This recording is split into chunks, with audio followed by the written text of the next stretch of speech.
Olá, sejam bem-vindos a mais um programa Por Dentro da Pós. E hoje o nosso tema, tem uma pegada aí de ESG, algo para nós pensarmos e refletirmos um pouco sobre a auditoria e contabilidade, envolvendo o próprio profissional, a questão das práticas e até como isto está por dentro para atender as necessidades do conselho da parte contábil, dentro da legislação também, as influências tributárias e assim por diante. E claro que não seria diferente se não tivéssemos uma convidada muito ilustre aqui, a nossa querida professora Neide. Seja bem-vinda, professora. Boa tarde, professor Alexandre. Quero agradecer já a você e a toda a equipe da pós-graduação por essa oportunidade de falar sobre temas tão relevantes, emergentes, eu diria, para o mundo dos negócios como um todo, para a área contábil ainda mais. Sim. Maravilha, professora, maravilha. Então, assim, para nós iniciarmos, para nossos telespectadores, ouvintes, entenderem e conhecer um pouco mais quem é a professora. Então, eu peço a você um breve resumo aí da sua trajetória, Eu conheço uma parcela muito pequena, por onde algumas empresas nós passamos e trabalhamos. Hoje estamos trabalhando no Grupo Ninter. O que a professora tem a nos dizer sobre o seu currículo, sua trajetória profissional? Certo. Então, eu sou a Neide, eu sou bacharel em Ciências Contábeis, eu sou mestre em Engenharia da Produção e doutora em Controladoria e Contabilidade pela USP.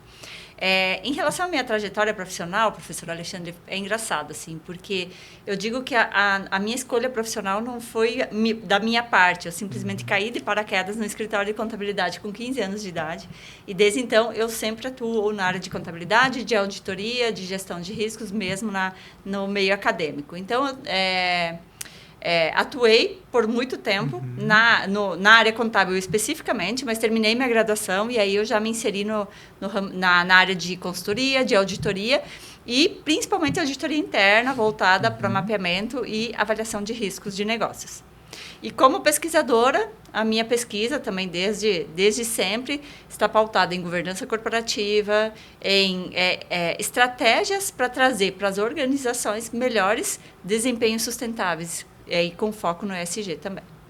Maravilha, A professora tem um currículo muito extenso, E é bom para quem está nos assistindo, professora, porque isso serve de inspiração, Ou até querer aquela motivação, Porque a pessoa está ali trabalhando, construindo toda esses degraus, do conhecimento, da aprendizagem dentro da área, E falando disso, professora, muitos, os jovens, nós que estamos, no dia a dia buscando levar uma educação com qualidade, difundindo mais o conhecimento, nós estamos assim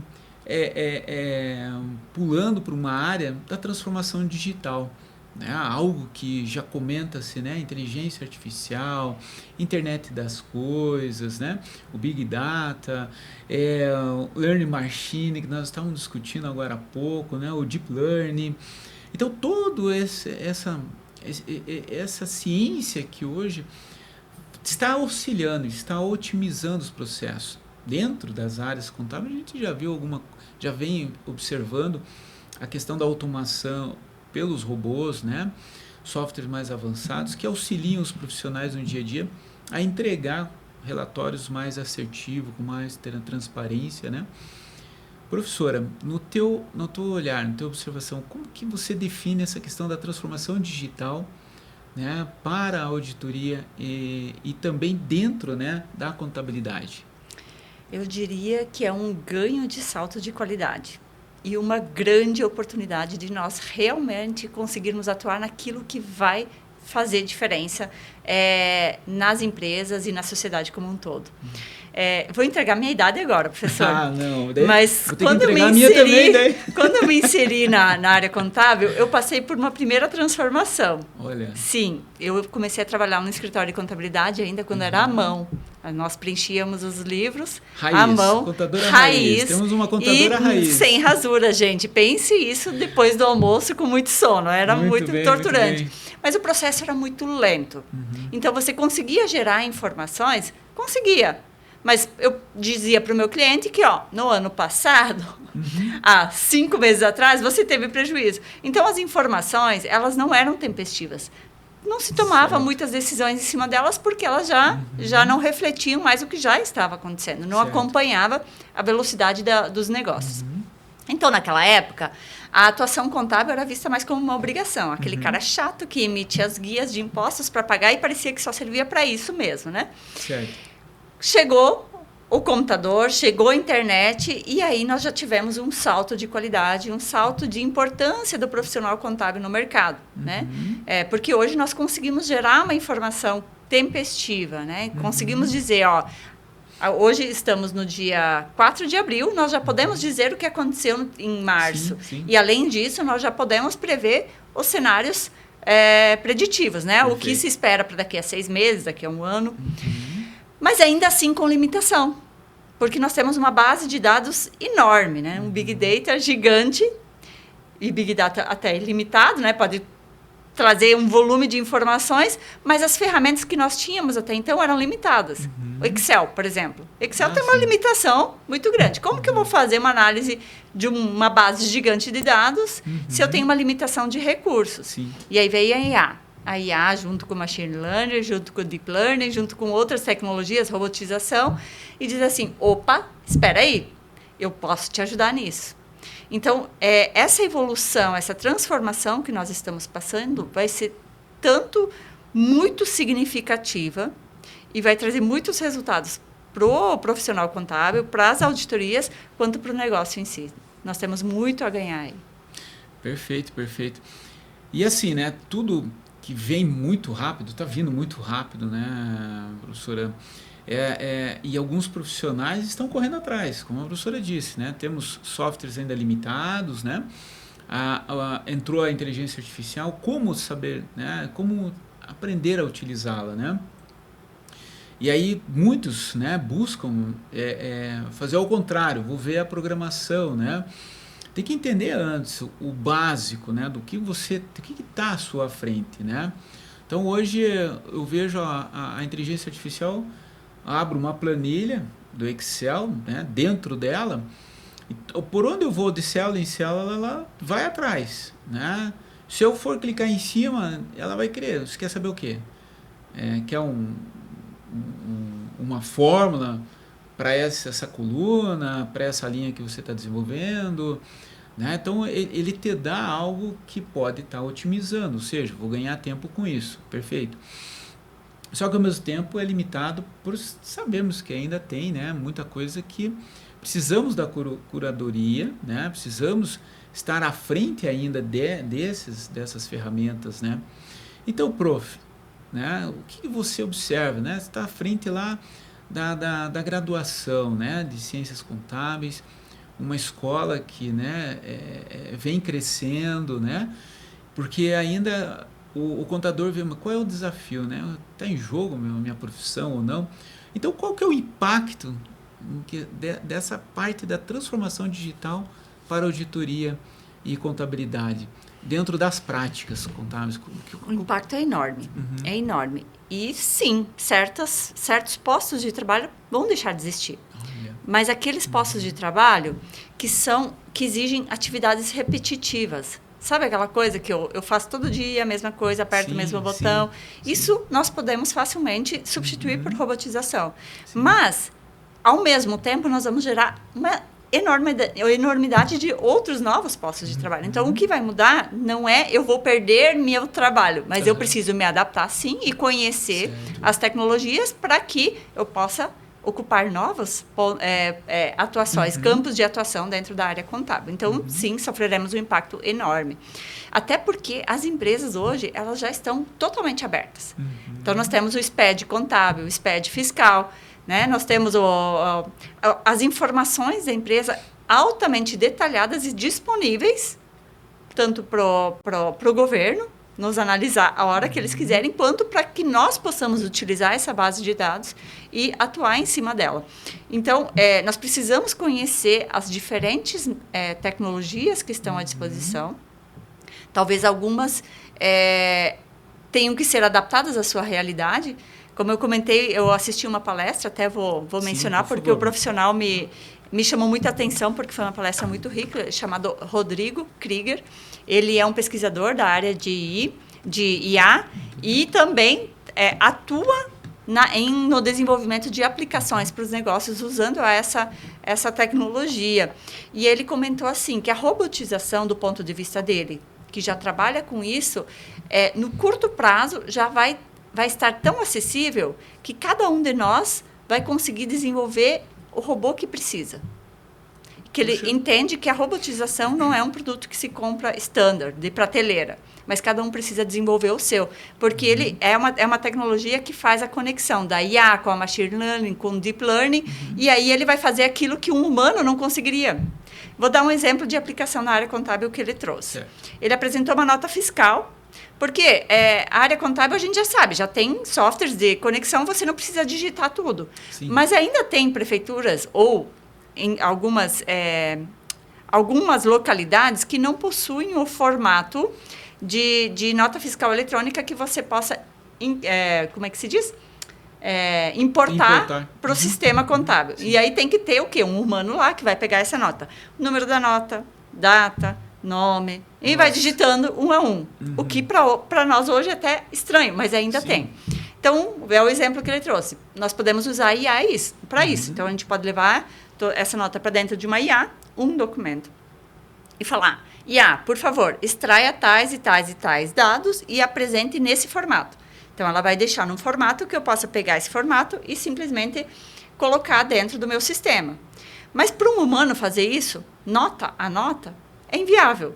Daria até mais trabalho do que digitar. Teremos falhas, erros. Exatamente. Então, o que ele falou? Mas eu posso criar um robô que faz isso. Então, eu passo a nota para o robô passa para a IA devolve e o robô devolve. Então, usando várias tecnologias, eu consigo automatizar os processos. Quanto mais rotineiros e padronizados os processos, maior a probabilidade de a gente conseguir automatizar. E isso, por sua vez, vai trazer agilidade, assertividade e redução de custos para as empresas. Sim. Então o humano pode ser dispensado? Não. Ele vai ficar junto com a IA para fazer o quê? Para fazer a avaliação, para trazer o senso crítico. Se aquela informação foi gerada corretamente ou não, sim, o que eu faço com aquele dado, com aquela informação. Perfeito. Né? E eu destaco aí também sobre os cuidados que você mencionou, professor. A área contábil trabalha com informações muito críticas. Yeah. Então, eu tenho que ter um cuidado redobrado com a segurança da informação. Sim. Eu não posso simplesmente pegar uma ferramenta disponível no mercado, sair usando, colocando as informações dos meus clientes ou até do meu negócio, sem verificar o que vai acontecer com essa informação, porque essa informação ela não pode ser disseminada, é uma informação privada. Então, temos que ter todos esses... Ali, né? Exatamente, todos esses cuidados, ainda de forma mais criteriosa na área contábil. Aproveitando, então, professora, com certeza a professora deve discutir muito, né, com a sua equipe sobre a questão da melhoria, né, do que apresentar para o público-alvo, né? A questão de novas ofertas, novas disciplinas, né, uma grade que tem essa excelência hoje que né, as ciências contábeis. Como preparar o contador, né, o futuro profissional? Ele já está hoje inserido, está aprendendo mais sobre isso, porque eu vejo que nem a professora pontuou, nós precisamos ter especialistas lá, né?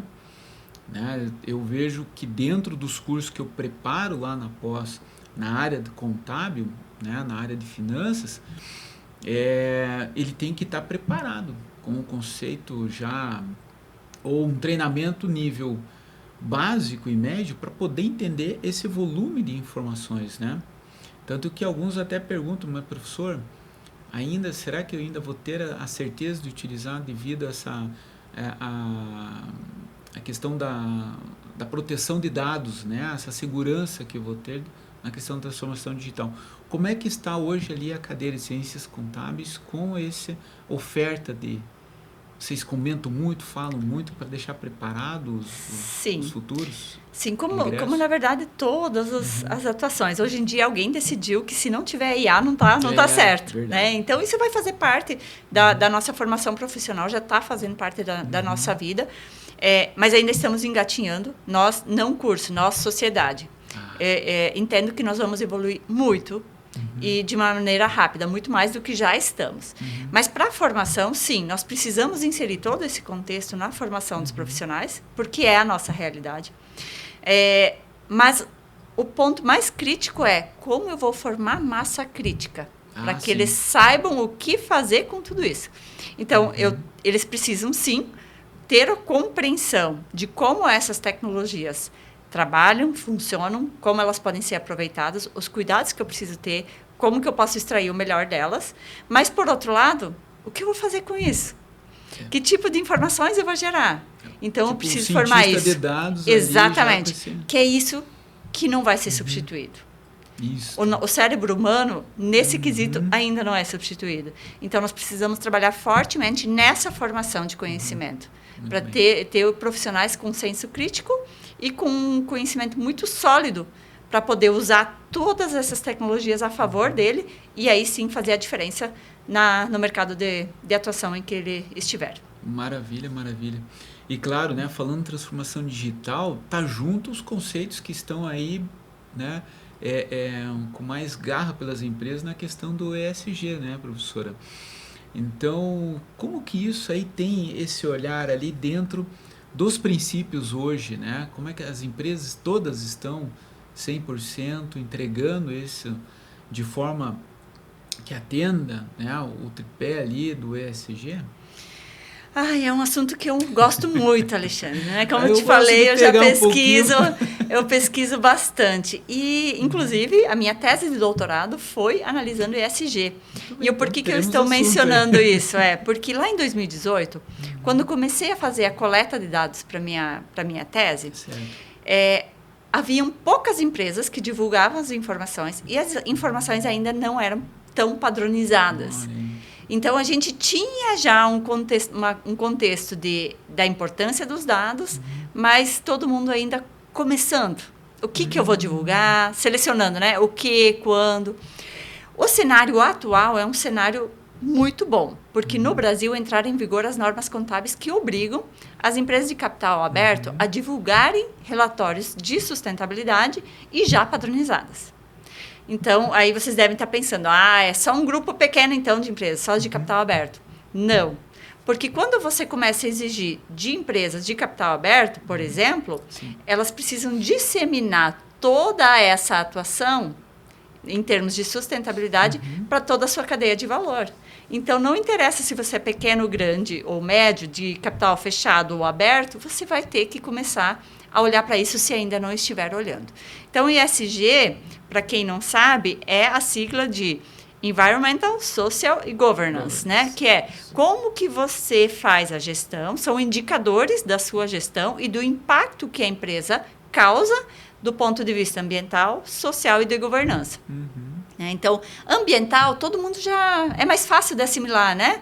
A nossa poluição sonora, a nossa poluição de todos os... Né, projeto aplicado para estender a área da empresa, isso, né? Tudo tem um estudo. Tudo isso impacta. Tudo né? isso impacta, né? Eu vou extrair... Externa, a nossa existência pressupõe impacto ambiental, né? Se o humano existe, ele vai impactar. Então, como que eu vou fazer isso para impactar o menos possível de forma negativa e da melhor forma, o mais possível de forma positiva? O social é como eu lido com os meus colaboradores, com a sociedade, com os meus clientes, com os meus fornecedores, como que está essa minha relação. Então, tem uma série de indicadores que avalia isso. E a governança é como que eu, quanto empresa, estou me posicionando em relação à transparência, à prestação de contas. Tem a ver com as políticas e a seriedade da gestão do negócio em si. Envolve, inclusive, os aspectos econômicos, né? Então, quando nós começamos a ter uma legislação que obriga as empresas a seguirem um padrão contábil de divulgação, eu não dou muita margem para dizer se você quer ou não melhorar seu desempenho em ESG. Você precisa começar a melhorar. E quando, saindo do aspecto legal, do aspecto da importância da ESG, isso faz com que nós comecemos a ter uma consciência muito maior de que a empresa ela não tem só um grupo para prestigiar, não é o sócio acionista o único que precisa ser prestigiado, né? Que os interesses precisam ser levados em consideração, mas que eu afeto muito mais pessoas, né? Que nós chamamos de stakeholders. Eu afeto o governo, eu afeto os fornecedores, eu afeto meus clientes, eu afeto meus colaboradores, eu afeto os vizinhos que estão no entorno. Daí a importância do mapeamento de stakeholders, né, professora? Que toda empresa deve ter, né? Exatamente. Como que eu impacto? Quem eu impacto? Onde eu impacto? E todos eles precisam ser, os interesses de todos eles precisam ser observados, né? Sim. E, claro, discutido entre eles também, né? Porque as informações devem ser levadas a cada projeto que é inserido dentro, né? Que a empresa ali está construindo. E na questão ali, quando a professora fez o estudo para sua tese, chegou a observar, assim, alguns pontos, o que implica na questão, né? De você ter aquele, vamos dizer assim, de reportar informações financeiras e não financeiras, né, de tipo dentro das operações, processos ambientais e sociais das empresas. Observou alguma coisa assim que algo, puxa, isso aqui está sendo muito bem construído, muito bem reportado? Na verdade, minha análise foi sobre o desempenho mesmo. Certo. O que eu analisei? Se nós temos 2 grandes grupos que são os principais, que a gente chama os decisores de alto escalão, né? Quem são as pessoas que mais impactam nas decisões estratégicas do negócio? Tem o conselho de administração e nós temos o CEO. Certo. Um dá a direção, outro faz acontecer, mas os 2 têm um impacto muito significativo sobre o desempenho da empresa. E a gente não entende mais desempenho agora só lucro, prejuízo, está sobrando dinheiro, está faltando dinheiro. Nós estamos agora falando de desempenho de todo esse ponto de vista, inclusive econômico. Então, quando eu falo desempenho ESG, que é o sustentável. Eu estou tendo um bom desempenho ambiental, bom desempenho social, um bom desempenho de governança e econômico.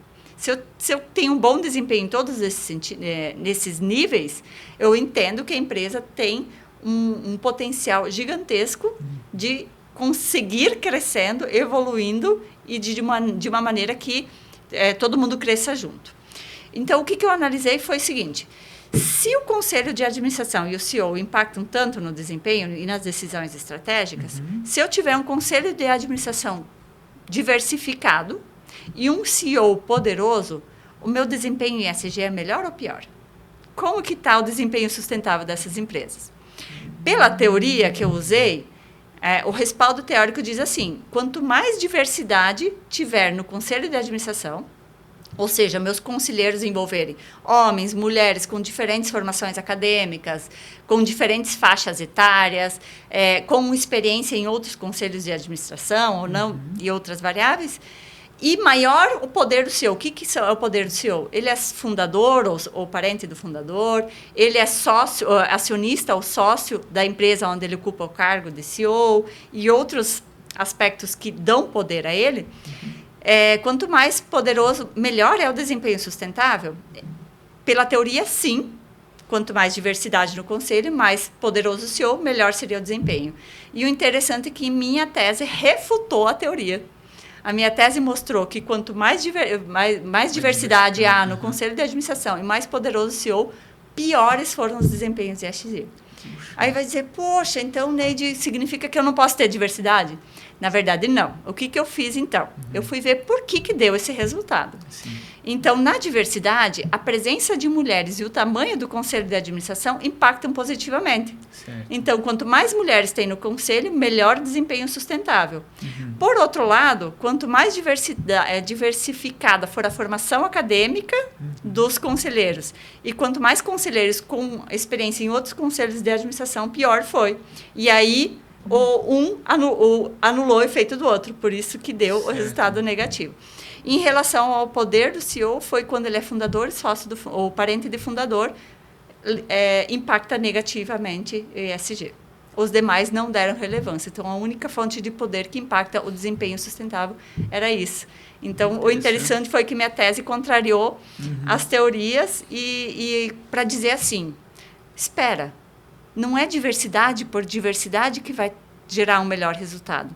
Você precisa, além da diversidade, analisar quais são os valores desses conselheiros, eles estão alinhados com os valores da empresa, eles possuem realmente as competências de formação, né? As competências e habilidades que o conselho de administração precisa para estar alinhado com os objetivos, com a missão e a visão e o valor das empresas, né? Então, é interessante nisso que você começa a esmiuçar um pouco melhor toda essa teoria, né? A gente começa a amadurecer um pouco mais nesse discurso.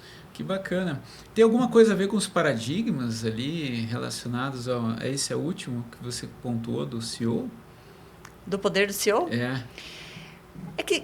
Por ser parente ou, né, já vinha já muito tempo dentro dessa empresa? Quando a gente pensa que ele é o dono, né? Vamos falar em outros nomes, né? É aquela pessoa que começou o negócio.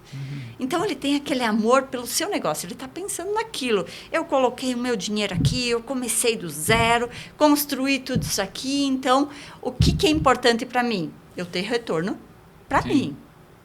Não certo, entendi. Né? Então, mas isso é um pressuposto, eu teria que investigar mais a fundo para ver se tem respaldo teórico, né? Mas ele compete, eu tenho um volume X de dinheiro para investir em projetos. Os projetos podem me dar resultado de curto prazo ou um resultado de médio e longo prazo. Os investimentos em sustentabilidade, em ESG, normalmente são de médio e longo prazo. E aí ele pode tomar a decisão de dizer, não, eu vou pegar esse dinheiro e vou investir no que vai me dar retorno agora. Certo. Essa é uma das probabilidades e já tem uma literatura que trabalha sobre isso. Mas o outro aspecto também está relacionado justamente com essa questão do amor, do meu, né?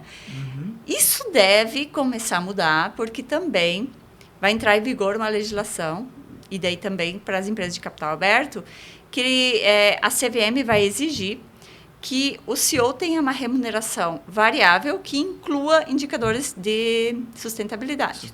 E aí eles vão ter que começar a olhar para isso também, para ter um salário maior, né? Com certeza, né? Tem esse lado aí que é o benefício ali no final, né? Muito bem. E dentro desse olhar, não sei se durante até seu estudo ali, prof., e hoje eu começo a notar, assim, né? Às vezes eu tenho um diálogo com um aluno, um professor, né? A respeito dessa parte da implementação do ESG dentro das empresas, né? Como é que vem esse olhar, ou quais são as práticas, né, que o profissional na contabilidade tá buscando, né, realizar? O que a professora tem dentro dessa discussão? Certo. Para começar, por onde começa, né, para implantar? Para começar, que não é uma área que é responsável, porque como nós trabalhamos com muitos processos que envolvem a empresa inteira, ela precisa ser construída de forma colegiada. Mas o primeiro passo é você fazer um mapeamento da materialidade, do risco. Vamos analisar nossos processos. A que riscos nós estamos expostos? De todos esses pontos de vista, né? Ambiental, social e de governança. Então, a partir desse mapeamento, eu vou analisar. Ok, eu tenho essa possibilidade de materialização do risco. Minha empresa, por exemplo, está pagando o imposto incorretamente e eu não sabia.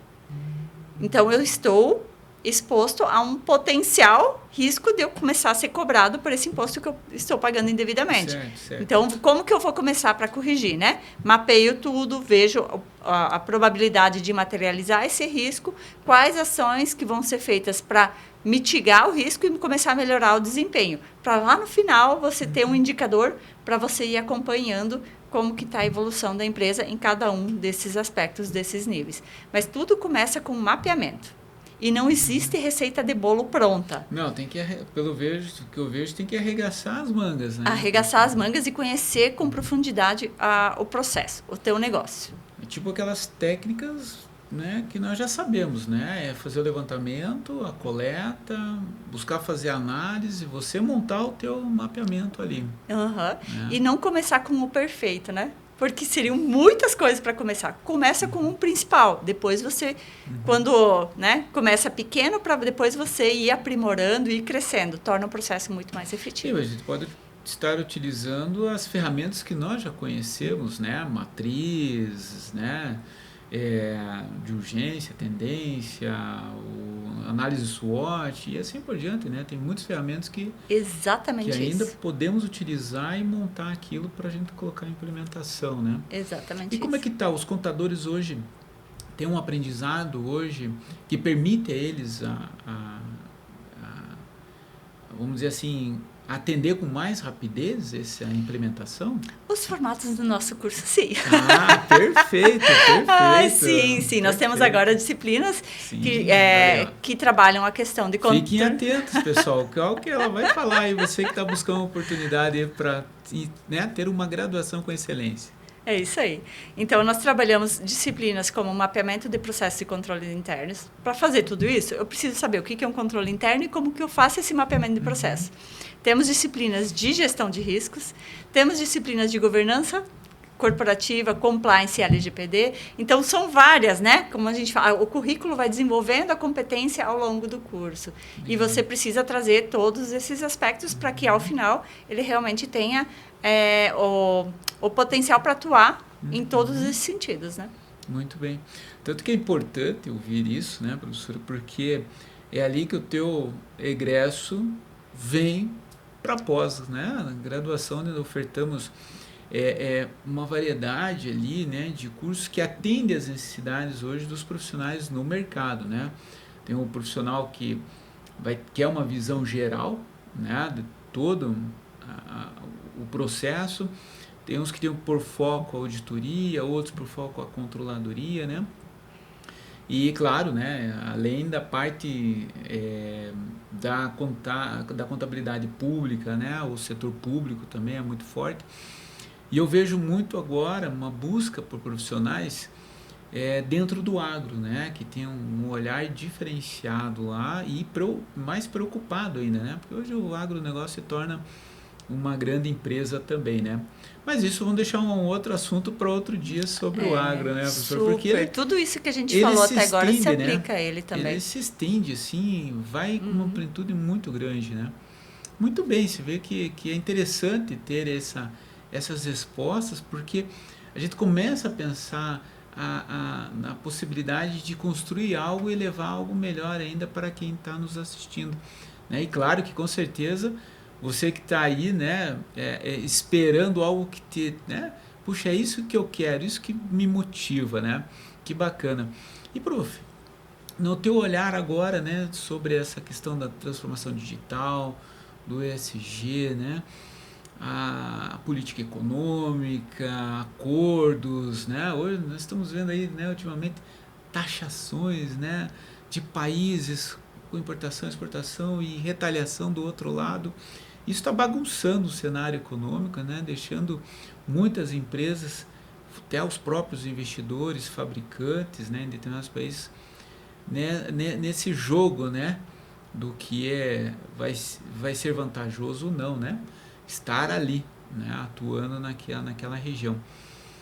Nesse ponto, quais são as principais tendências, né, na questão o olhar do auditor? Acho que a gente não falou também do olhar do auditor nesse caso, né, professora? Sim. Assim, envolvendo transformação digital, as práticas contábeis com o ESG.